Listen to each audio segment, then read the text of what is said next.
নমস্কার, full on পাপড়ির আরও একটা নতুন ভিডিওতে সকলকে স্বাগত।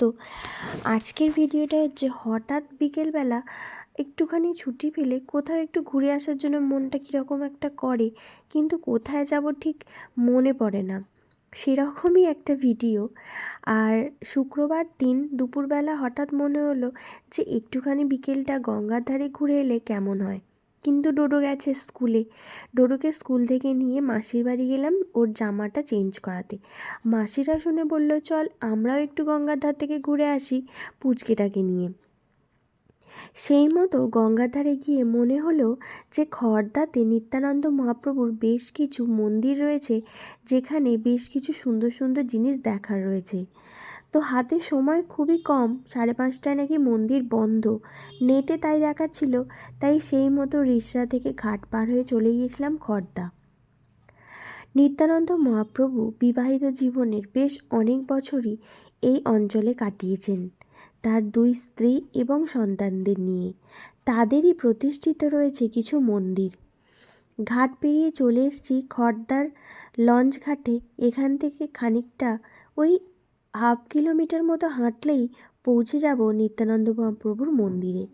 খড়দা থেকে টোটো করে 1/2 ঘন্টা মতো গেলে রয়েছে সোদপুর সাইবাড়ি মন্দির।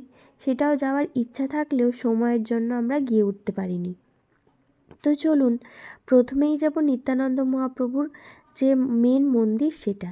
এখানেই রয়েছে নিত্যানন্দ মহাপ্রভুর দুটো বেশ সুন্দর মূর্তি, আর এখানে একজন পুরোহিত রয়েছেন। এখানে খানিকক্ষণ সময়টা কাটালাম। এটা হচ্ছে নিত্যানন্দ মহাপ্রভুর 2 স্ত্রীর সমাধিস্থল। এই মন্দিরটাই হচ্ছে নিত্যানন্দ মহাপ্রভুর বাড়ি, যেটাকে পরে মন্দির করা হয়েছে। চলুন এবার একটু চা খেয়ে নেওয়া যাক।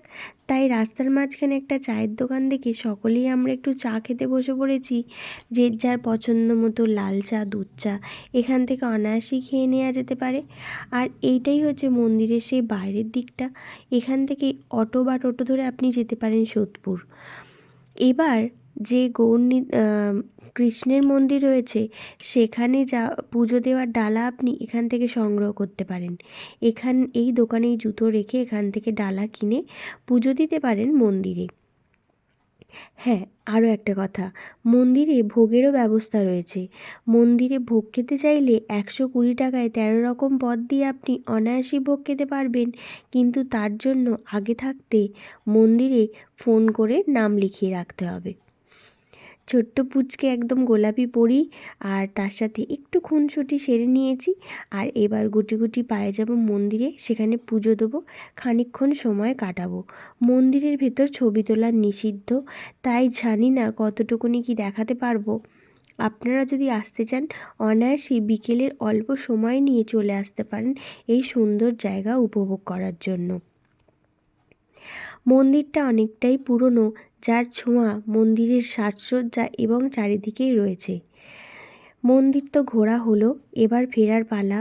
যেহেতু ভিডিও করা মানা, তাই হালকা ফুলকা করে একটু করেছি, পুরোটা করতে পারিনি। আপনাদের দেখে আসতে গেলে আপনাদের নিজেদেরকেই চলে যেতে হবে এখানে। চলুন এবার ফেরার পালা। এরম ছোট্ট ছোট্ট সফর হলে মন্দ হয় না। দেখা হবে আবার নতুন কোনো ভিডিওতে। তাই আজকের মতো টাটা।